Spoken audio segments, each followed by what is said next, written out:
সারাদিন রোজা রেখে আমাদের মা বোনেরা গরমের ভিতরে চুলার সামনে বসে বসে যে ইফতারিগুলো বানায়, আমাদের তো ওনাদের প্রতি একটু মায়া থাকার দরকার আছে। আপনি আমি যেমন রোজাদার, ওনারাও তো রোজাদার। যেখানে গরমের মধ্যে আপনার আমার ডাক ফাইটা যায়, অ্যাসিড নিচে বসে থাকি, পাকঘরে রান্না করে কোনো এসি তো দূরের কথা, একটা ফ্যানও, এদিকে বাহিরের গরম, এদিকে চুলার গরম, এদিকে রোজা। ওনারাও তো মানুষ, ওনাদের দিকে একটু দেখার খেয়াল করার দরকার। আল্লাহ তাআলা আমাদের সবাইকে মানুষ বানার তৌফিক দান করুন। বান্দা যখন নামাজে দাঁড়ায় তখন সে নিজের রবের সামনে গিয়ে দাঁড়ায়। বান্দা যখন সিজদা দেয় কপালটা জমিনে দেয় না, রব্বুল আলামিনের কুদরতি দরবারে গিয়ে দেয়। বান্দা যখন আলহামদুলিল্লাহি রাব্বিল আলামিন পড়ে তখন সেই বান্দার সে তেলাওয়াতের উত্তরে রব্বুল আলামিন হামিদানি আব্দি বলে উত্তর দিয়ে কথা বলেন, সুবহানাল্লাহ। বান্দা যখন রুকুতে গিয়ে সুবহান রাব্বিয়াল আযীম পড়ে তখন তার জীবনের গুনাহগুলা তার পিঠের উপর বোঝা হয়ে যায়। যখন সে সামি আল্লাহ লিমান হামিদা বলে উঠে সেই গুনাহগুলা ঝরে পড়ে যায়। সেই গুনাহ ঝরে পড়ে গেলে আপনি পবিত্র হয়ে যাচ্ছেন, নেককার হয়ে যাচ্ছেন। নামাজে দাঁড়ালে আপনার সওয়াব বাড়তেছে, নামাজে দাঁড়ালে আপনার গুনাহ কমতেছে। পেট তো কামড়াবে শয়তানের, সেজন্য শয়তান সব কিছু শুনাইলো, ফজরের আজানটা শুনতে দেয় না। শয়তান সব কিছু শুনতে দিল, ফজরের নামাজের জন্য উঠা অ্যালার্মটা সে শুনতে দেয় না।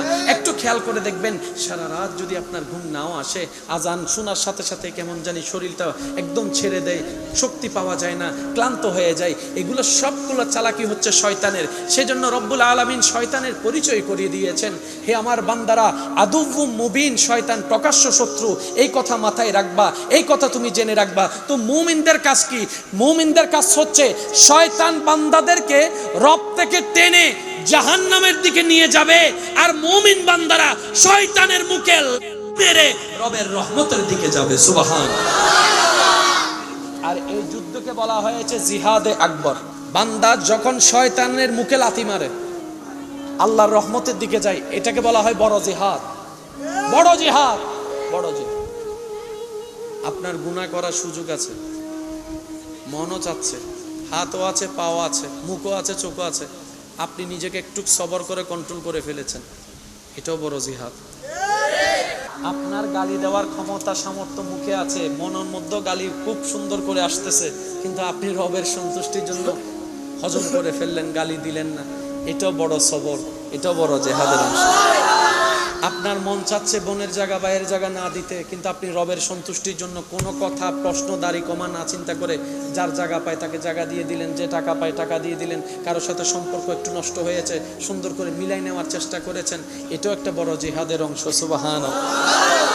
সেজন্য মনে রাখবেন, রবের দিকে আগানো মানে নিজের কল্যাণ করা, রবের সন্তুষ্টি হাসিল করা মানে মূলত নিজেরই কল্যাণ করা। মনে রাখবেন, শয়তান এমন বাটপার যে আপনাকে লাগাই দিয়ে সে সরে যাবে। শয়তান আপনার আমার গুনার দায়ভার কখনো নিবে, সাজা তো নিবেই না, দায়ভারও নিবে না। আপনি আমি যদি যাই আল্লাহকে বলি, আল্লাহ ফজরের নামাজ আমাকে শয়তানে পড়তে দেয় নাই, শয়তান আমাকে এমন এমন করেছে, আমি ঘুমাই গিয়েছি। শয়তান বলবে যে আল্লাহ তারে বানাইছো তুমি, সে আমার কথা কেন শুনলো, আগে তারে জিজ্ঞেস করো। তারে খাওয়াও তুমি, সে আমার কথা কেন আগাইলো? দোষ আমার নাই, দোষ তার মনের, দোষ তার চিন্তার, আমার কোনো দোষ নাই, আমি তো তার শত্রু, তুমি আগে থেকে জানাই দিছিল। তো শত্রু যদি আমও দেয়, মানুষ সন্দেহ করে খায় না, কারণ আমের ভিতর বিষ থাকতে পারে। শত্রু দেওয়া জিনিস কেউ নেয় না, আল্লাহ সে তো জানে আমি শয়তান শত্রু, তাহলে আমার দেওয়া জিনিস নিল কেন আগে, সেজন্য তারে পিটাও। জাপানের একজন বিজ্ঞানী, স্বাস্থ্য বিজ্ঞানী, উনি গবেষণা করে দেখে মানবের শরীর সুস্থ থাকার জন্য 12 মাসের মধ্যে অন্তত একটা মাস তাদের মধ্যে না খাওয়া থাকলে শরীরটা বেশি সুস্থ থাকে। একটা মাস না খাওয়া থাকলে শরীরের কোষগুলা নতুনভাবে জাগ্রত হবে। একটা মাস যদি না খেয়ে থাকে ওদের শরীরের শক্তি বেড়ে যাবে। একটা মাস যদি না খেয়ে থাকে শরীরের সমস্ত সিস্টেমগুলো নতুন করে রেস্টার করবে। উনি যখন গবেষণা করতে লাগলো, গবেষণার রেজাল্ট চলে আসলো, খবর পেল এই সিস্টেম যেটা সুস্থতার জন্য মানব জাতিকে আপনি পরামর্শ দিচ্ছেন, 1450 বছর আগে একই পরামর্শ ইসলামে মুসলমানদেরকে আল্লাহ এবং নবী দিয়েছেন। সুবহানাল্লাহ। ও মুসলমান ইমানি ভাইয়েরা, জোরে বলেন সুবহানাল্লাহ, আরো জোরে বলেন সুবহানাল্লাহ। আমার কথা আপনার বিশ্বাস করার দরকার নাই, গুগল মামাকে জিজ্ঞেস করেন অটোফেগিক বলতে কাকে বোঝায়, অটোফেগি কাকে বলে। যখন আপনি প্রশ্ন করবেন গুগল মামা উত্তর দিবে, ওই ডাক্তারের ওই সায়েন্টিস্টের পরামর্শ আপনার সামনে আসবে, আপনি অপলগ্ন এনে তাকায় থাকবেন আর অন্তর বারবার শুকরিয়া করতে হবে, শুকরিয়া করতে থাকবে। কি সৌভাগ্য আমাদের ইসলামের মতো ধর্ম পেয়েছি, কথা বলেন ঠিক কিনা? এবার বলেন, ইসলামে ডাক্তারি পরামর্শে সুস্থতার জন্য রোজার দরকার আছে, কিন্তু আমরা উপকার পাই না কেন? সারাদিন উপবাস থেকে যা উপকার করি, ইফতারের সময়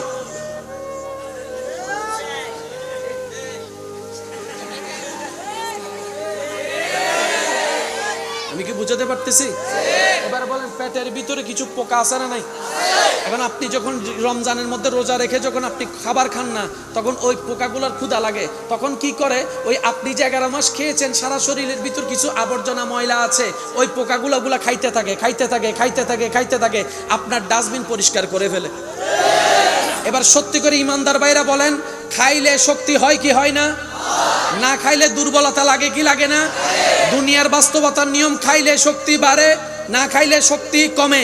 কিন্তু রমজান মাস এমন একটা রহমতের অলৌকিক মাস, সারাদিন না খেয়ে থেকে মুসলমানরা যে শক্তিতে কাজ করে, অন্য মাসে খেয়েও সেই শক্তি পায়।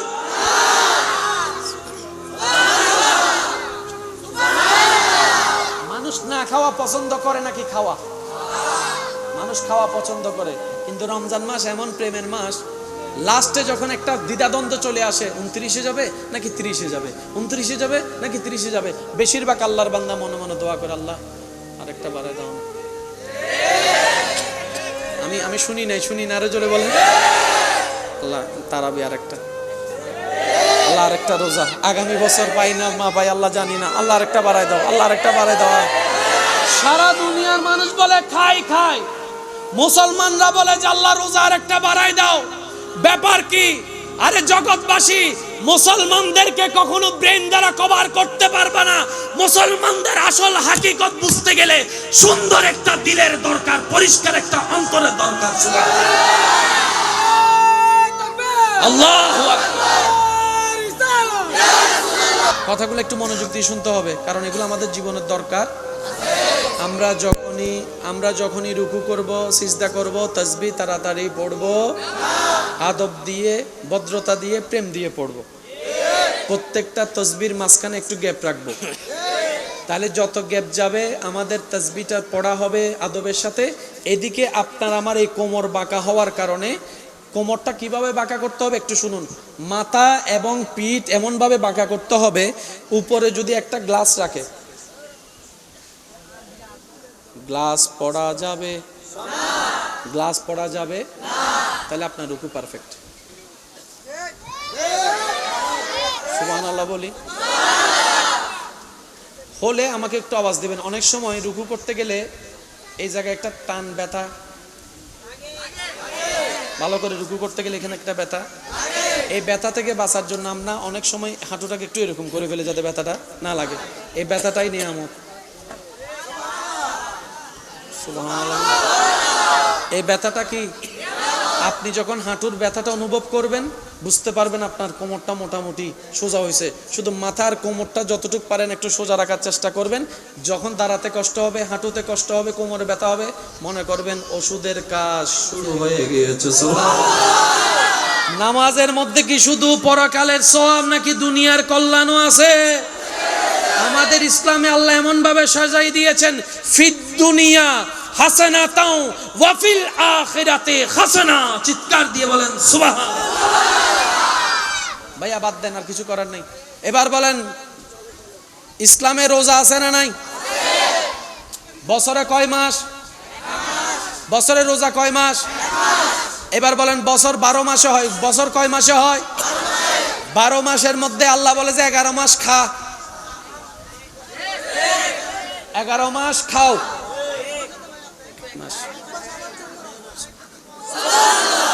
বছরে কয় মাস? রোজা কয় মাস? 11 মাস। রব্বুল আলামিন কোনো বাধা দেয় না, খাও খাও। একটা মাস বলে যে আল্লাহ সারাদিন না খেয়ে আমরা যে খাওয়া ভাড়ি, আমরা সারাদিন পারবো না তো আল্লাহ। আমরা সারাদিন পারবো, বলেন না সারাদিন পারবো। রব্বুল আলামিন বলে আগের রোজা ছিল এরকম, অল্প সময় খাইতো, বেশি সময় উপবাস থাকতো। শুধু তোদের নবী রাহমাতুল্লিল আলামিনের নিসবতে আমি আল্লাহ তোদের জন্য রোজাও সহজ করে দিয়েছি। সুবহে সাদিক থেকে সূর্যাস্ত পর্যন্ত দেখতে দেখতে কেটে যায়। কথা বলেন ঠিক কিনা?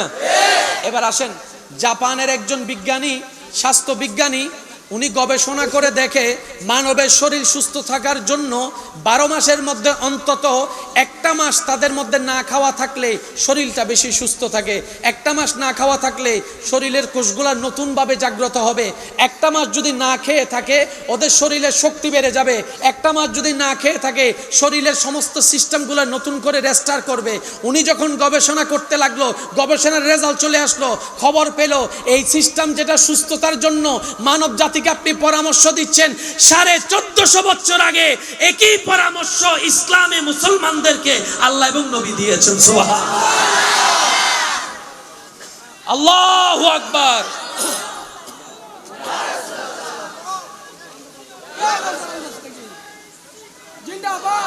ও মুসলমান ইমানি ভাইয়েরা, জোরে বলেন সুবহানাল্লাহ, আরো জোরে বলেন সুবহানাল্লাহ।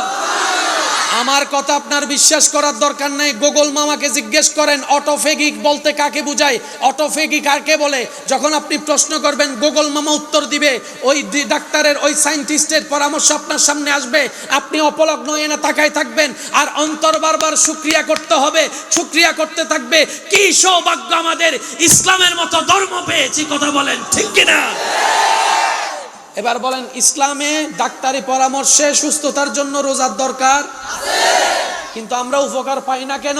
সারাদিন উপবাস থেকে যা উপকার করি ইফতারের সময়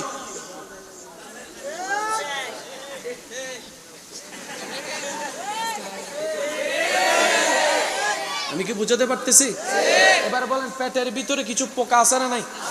এখন আপনি যখন রমজানের মধ্যে রোজা রেখে যখন আপনি খাবার খান না, তখন ওই পোকাগুলোর ক্ষুধা লাগে। তখন কি করে, ওই আপনি যে 11 মাস খেয়েছেন সারা শরীরের ভিতর কিছু আবর্জনা ময়লা আছে, ওই পোকাগুলো খাইতে থাকে, খাইতে থাকে, খাইতে থাকে, খাইতে থাকে, আপনার ডাস্টবিন পরিষ্কার করে ফেলে।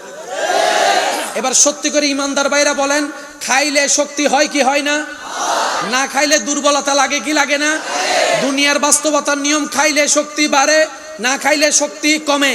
কিন্তু রমজান মাস এমন একটা রহমতের অলৌকিক মাস, সারাদিন না খেয়ে থেকে মুসলমানরা যে শক্তিতে কাজ করে অন্য মাসে খেয়েও সেই শক্তি পায়।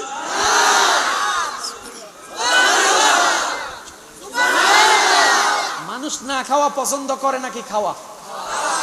মানুষ খাওয়া পছন্দ করে, কিন্তু রমজান মাস এমন প্রেমের মাস, লাস্টে যখন একটা দ্বিধাদ্বন্দ্ব চলে আসে, 29-এ যাবে নাকি 30-এ যাবে, 29-এ যাবে নাকি 30-এ যাবে, বেশিরভাগ আল্লাহর বান্দা মনে মনে দোয়া করে, আল্লাহ আরেকটা বাড়ায় দাও না। আমি শুনি না, আরো জোরে বলেন, আল্লাহ তারাবি আরেকটা, আল্লাহ আরেকটা রোজা আগামী বছর পাই না মা পাই আল্লাহ জানি না, আল্লাহ আরেকটা বাড়ায় দাও, আল্লাহ আরেকটা বাড়ায় দাও।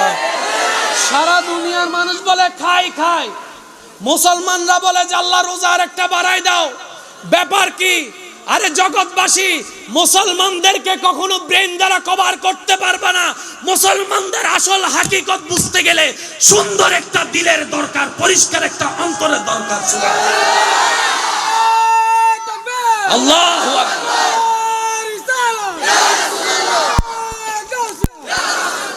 উচ্চ আওয়াজ একবার বলেন মারহাবা। ইসলামে রোজা আছে না নাই? সওয়াব আছে না নাই? দুনিয়াবি উপকার আছে না নাই? নিতে জানি না দোষ, বলেন না, নিতে জানি না দোষ। এবার আসেন, সারাদিন না খেয়ে থেকে উপকার হয়েছে কি হয় না? ইফতারের সময় বাইনি, আলু চপ, পেঁয়াজ, হনা চনাবুট, তারপরে কি আরো কি, জিলাপি, মরিচে, মুড়ি, শরবত 3 গ্লাস শরবত, তা আর হয় কখন, আর হয় কেন হনা, ও ফল ফুল দি আছে না, ও হালিম তো বাদ পড়ে গিয়ে হালিম আছে না? হ্যাঁ, যতক্ষণ আজান ন দিতে মনে মনে চিন্তা করো তো, হুইয়েন দিয়ে শুরু করছুম। জামিলা আছে না নাই? এবার খাবার যা কিছু বানানো হচ্ছে বেশিরভাগ কি ভালো তেল নাকি খারাপ তেল? কারণ আমরা বেশিরভাগ ঘরের খাবার চাইতে বাহিরের খাওয়া বেশি পছন্দ করি। ঘরে আমার মা বোনেরা কষ্ট করে ভালো জিনিস বানাই, ইন বালা না লাগে, সোয়াদ না লাগে, ওই মরা কুরইবে ওদের চল চিকেন খাই আয়। আমি কি বুঝাইতে পারতেছি? দিনুর পুরানা তেল দিবা বাইজি, কথা বলেন না? এমনও তো হইতে পারে একটু ফুঁচে গেছিল, মশলা দিয়ে ওনারা চলাই দি, আছে না নাই? ওবা যায় মাঝে মধ্যে হই দি এই বডি এন আল্লাহ দিয়ে বানাইন্য বলি এজু ঠিকই আছে, দিন হলে যেদিন ফরমালিন ঢুকি কিন্তু বোতাকে যাবে গুর হতা মেড ইন জাপান হইলে এতক্ষণে ঠিক না বেটি খাওয়া বাজে আল্লাহ দিয়ে বডি দেয় লোয়া হাইয়ের হজম করি ফেরাত দিলে বোঝন সিডেঙ্গে মানুষ নাই বাংলার কেন সিডেঙ্গে একটা হতাশ হদিতের ফেডিবে এন ফেড নইতে লোয়া হাইয়ারে ডাইরেক্ট দে গুড তুলন সরা হাই ফেলাত দে ইল্লে কিছু মানুষ আছে না, আত্মীয় স্বজন তো আছে, তো জায়গা হাই ফেলাত দে না বৈঠক নদের দে আছে না, ডাইরেক্ট কেন ভাবে হাত দে ডুগুর উদ্দনলের হদের ডুগুর লইলে মানুষ খবর পাই। আল্লাহ আমাদের সবাইকে একটু বুঝার তৌফিক দান করুন। তাহলে কিছুদিন পরে আমাদের কাছে রমজান আসতেছে, আর বেশি দিন নেই, আর বেশি দিন, ফেব্রুয়ারিতেই রমজান। বলেন ফেব্রুয়ারিতেই। এখন থেকে মনে রাখবেন, সেহরি এবং ইফতার যদি আমরা ইসলাম মোতাবেক করতে পারি,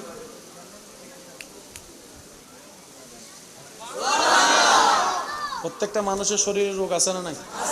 যারা ইসলামিক নিয়মে রোজা রাখে তাদের ডায়াবেটিস ঠিক হয়ে যায়, প্রেশার ঠিক হয়ে যায়, হার্টের রোগ ভালো হয়ে যায়, এরকম হাজার প্রমাণ আছে।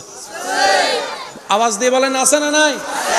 আল্লাহ শুধু আমাদেরকে রোজা দেয় নাই, শরীরের চিকিৎসার ব্যবস্থা করে দিয়েছেন এই রোজার ভিতরে। বলেন সুবহান, আরো জোরে বলেন সুবহানাল্লাহ। আমরা সেহরি খাবো, সেহরি খাবো, সেহরিতে আল্লাহ যাই রিজিকে দেয় তাই খাবো, সাথে খেজুর রাখবো একটা অথবা দুইটা যদি আল্লাহ তৌফিক দেয়।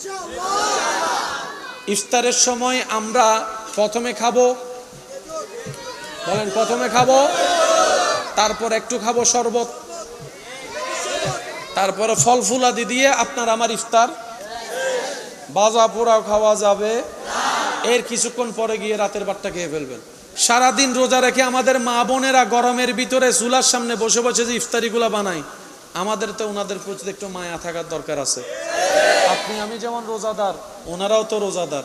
যেখানে গরমের মধ্যে আপনার আমার ডাক ফাইটা যায়, অ্যাসিড নিচে বসে থাকি, পাকঘরে রান্নাঘরে কোনো এসি, এসি তো দূরের কথা, একটা ফ্যানও, এদিকে বাহিরের গরম, এদিকে চুলার গরম, এদিকে রোজা, ওনারাও তো মানুষ, ওনাদের দিকে একটু দেখার খেয়াল করার দরকার। আল্লাহ তাআলা আমাদের সবাইকে মানুষ বানার তৌফিক দান করুন। আমাদের দ্বারা যদি কারো উপকার করা সম্ভব না হয়, আমাদের জীবনটা যেন কারো ক্ষতির কারণ না হয়। অন্যের মুখে হাসি ফুটাইতে যদি আপনি আমি ব্যর্থ হই, কারো চেহারায় কারো চোখে যেন আপনার আমার জীবনটা অন্যায়ভাবে চোখের পানির কারণ না হয়। মনে রাখবেন, রব্বুল আলামিন নিজের হক মাফ করতে রাজি, কিন্তু রব কখনো বান্দার হক মাফ করে না। বান্দা যতক্ষণ মাফ না করবে, রব্বুল আলামিনও কখনো তাকে মাফ করবে না। অনেক জান্নাতে যাওয়ার মতো ইবাদতে যোগ্য ব্যক্তিও হাসরের ময়দানে ধরা খেয়ে যাবে জিহ্বার কারণে, হাতের কারণে। তাই তো নবী রাহমাতুল্লিল আলামিন বলেছে, আল মুসলিমু মান সালিমাল মুসলিমুনা মিন লিসানিহি ওয়া ইয়াদিহি। ও আমার ইমানদার ভাইয়েরা, একটু চেষ্টা করলে কঠিনটাও সম্ভব। কারণ বান্দা যখন চেষ্টা করে নিজেকে পরিবর্তন করার জন্য, তখন সেই বান্দার জীবন চলাকে সহজ করে দেন স্বয়ং রব্বুল আলামিন নিজেই। সুবহানাল্লাহ। ইসলামের ভিতর কি শুধু পরকাল নাকি দুনিয়ার কল্যাণও আছে?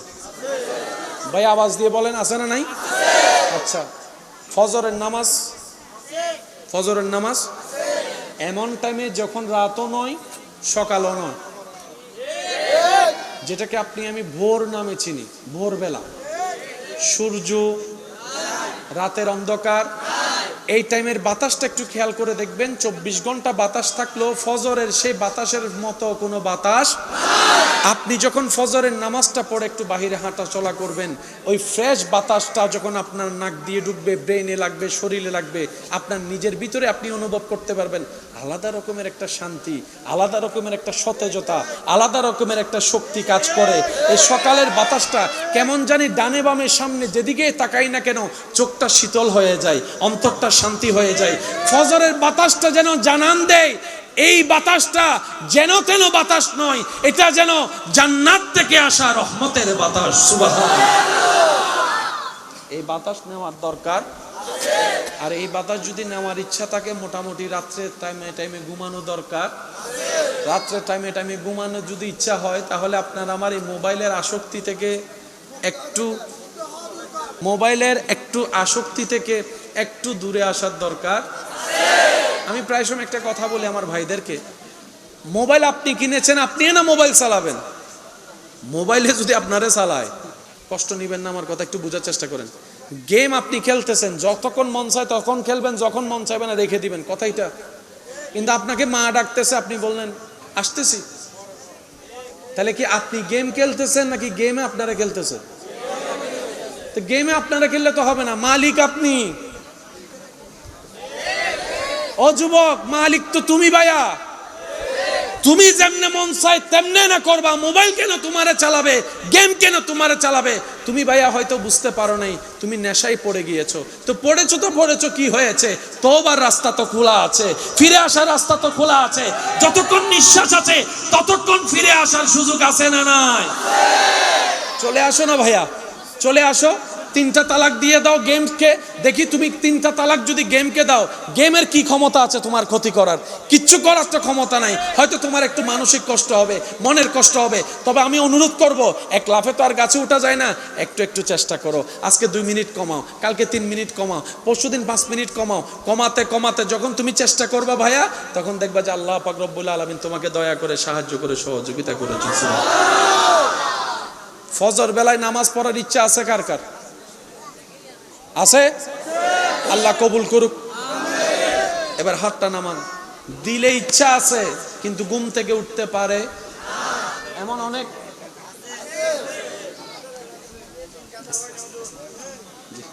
আস্তে আস্তে একটু বলি, মনোযোগ।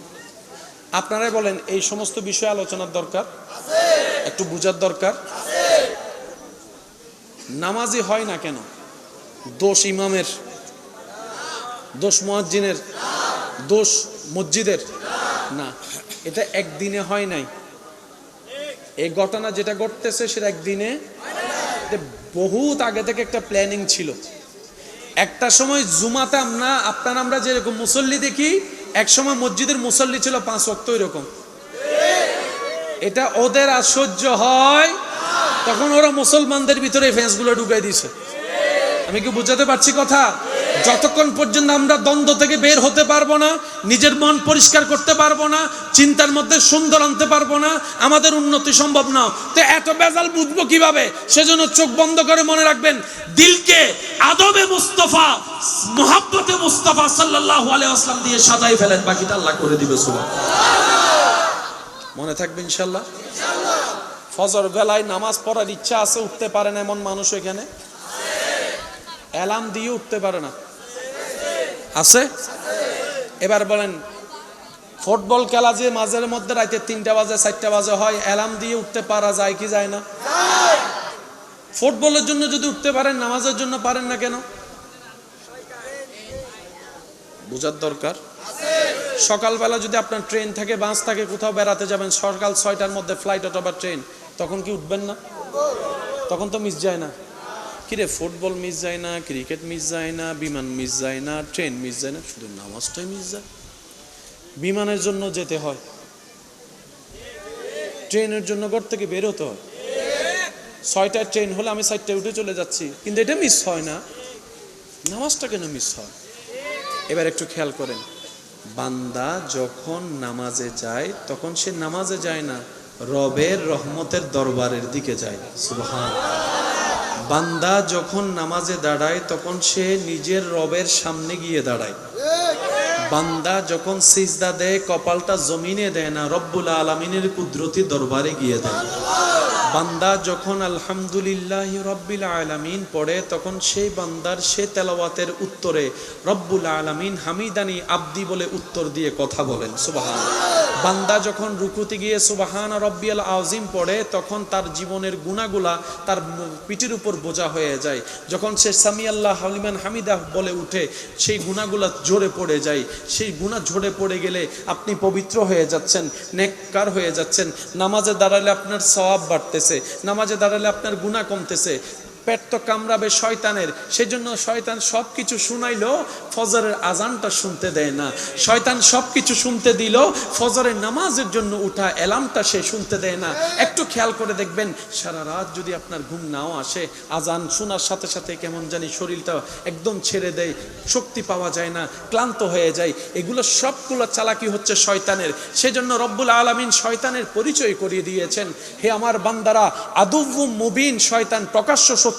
এই কথা মাথায় রাখবা, এই কথা তুমি জেনে রাখবা। তো মুমিনদের কাজ কি? মুমিনদের কাজ হচ্ছে শয়তান বান্দাদেরকে রব থেকে টেনে জাহান্নামের দিকে নিয়ে যাবে, আর মুমিন বান্দারা শয়তানের মুখে মেরে রবের রহমতের দিকে যাবে। সুবহানাল্লাহ। আর এই যুদ্ধকে বলা হয়েছে জিহাদে আকবর। বান্দা যখন শয়তানের মুখে লাথি মারে আল্লাহর রহমতের দিকে যায়, এটাকে বলা হয় বড় জিহাদ। বড় জিহাদ, বড় জিহাদ। আপনার গুনাহ করার সুযোগ আছে, মনও চাচ্ছে, হাতও আছে, পাও আছে, মুখও আছে, চোখও আছে, আপনি নিজেকে একটু সবর করে কন্ট্রোল করে ফেলেছেন, এটাও বড় জিহাদ। আপনার গালি দেওয়ার ক্ষমতা সামর্থ্য মুখে আছে, মনের মধ্যে গালি খুব সুন্দর করে আসতেছে, কিন্তু আপনি রবের সন্তুষ্টির জন্য হজম করে ফেললেন, গালি দিলেন না, এটাও বড় সবর, এটাও বড় জিহাদের অংশ। আপনার মন চাচ্ছে বোনের জায়গা বাইরের জায়গা না দিতে, কিন্তু আপনি রবের সন্তুষ্টির জন্য কোনো কথা প্রশ্ন দাড়ি কমা না চিন্তা করে যার জায়গা পায় তাকে জায়গা দিয়ে দিলেন, যে টাকা পায় টাকা দিয়ে দিলেন, কারোর সাথে সম্পর্ক একটু নষ্ট হয়েছে সুন্দর করে মিলাই নেওয়ার চেষ্টা করেছেন, এটাও একটা বড় জিহাদের অংশ। সুবহানাল্লাহ। সেজন্য মনে রাখবেন, রবের দিকে আগানো মানে নিজের কল্যাণ করা, রবের সন্তুষ্টি হাসিল করা মানে মূলত নিজেরই কল্যাণ করা। মনে রাখবেন, শয়তান এমন বাটপার যে আপনাকে লাগাই দিয়ে সে সরে যাবে। শয়তান আপনার আমার গুনার দায়ভার কখনো নিবে, সাজা তো নিবেই না, দায়ভারও নিবে না। আপনি আমি যদি যাই আল্লাহকে বলি, আল্লাহ ফজরের নামাজ আমাকে শয়তানে পড়তে দেয় নাই, শয়তান আমাকে এমন এমন করেছে, আমি ঘুমাই গিয়েছি। শয়তান বলবে যে আল্লাহ তারে বানাইছো তুমি, সে আমার কথা কেন শুনলো, আগে তারে জিজ্ঞেস করো। তারে খাওয়াও তুমি, সে আমার কথা কেন আগাইলো? দোষ আমার নাই, দোষ তার, দোষ তার মনের, দোষ তার চিন্তার, আমার কোনো দোষ নাই। আমি তো তার শত্রু, তুমি আগে থেকে জানাই দিছিল। তো শত্রু যদি আমও দেয়, মানুষ সন্দেহ করে খায় না, কারণ আমের ভিতর বিষ থাকতে পারে। শত্রুর দেওয়া জিনিস কেউ নেয় না। আল্লাহ সে তো জানে আমি শয়তান শত্রু, তাহলে আমার দেওয়া জিনিস নিল কেন আগে? সেজন্য তারে ভিটাও। আমি কি বুঝাতে পারছি কথা? তো যারা আপনারা আমরা শয়তানের ফাঁদে পা দিচ্ছি, ও আমাদেরকে আটকাই দিয়ে। হদুন বন্ধু আছে সাইও হাইয়ারে বিল্লান নদী জাগি নাই ভানলা ইতা আগে ডাহিয়ারে বেগুরু লই দোস্ত আজি আই টিরিট আই দিম দে টিরিট আয় বেগুনো ডাহি হানাজাতে শেষ বিল দিবে টাইম এসি হতাছে তোরা বয় কেন আয় আয়ের হই দে গেই হন আবাজি আর আছে না, আর আছে না ইল্লে বন্ধু তনতুন। আমি আপনাদেরকে আর কষ্ট দিতে চাচ্ছি না, তবে জি বসতে এরকম কষ্ট হচ্ছে না আপনাদের? আপনাদের এই পাগলামিগুলো দেখে আমার নিজের কষ্ট হচ্ছে, আপনাদের কেউ দাঁড়াইতে কষ্ট হচ্ছে, কেউ বসতে কষ্ট হচ্ছে। আল্লাহর কাছে একজন মেহমান হিসেবে আমি ফরিয়াদ করছি, আল্লাহ এই পাগলদের পাগলামিকে তুমি ঈমানি জজবা দিয়ে কবুল করো। আল্লাহ এই পাগলদের সবার হৃদয়ে তুমি ঈমানের আলো দিয়ে ভরপুর করে দাও। আল্লাহ এই পাগল যারা আছেন সবাইকে আল্লাহ তুমি মরণ পর্যন্ত কারো সামনে যেন বেইজ্জত না হয় সে ব্যবস্থা রেখিও, কারণ ইজ্জতের চাইতে বড় সম্পদ আর কিছু। আমি আশা করব সবাই মিলে মন খুলে একবার দরুদ শরীফ পড়েন, আল্লাহুম্মা সাল্লি আলা আল্লাহুম্মা সাল্লি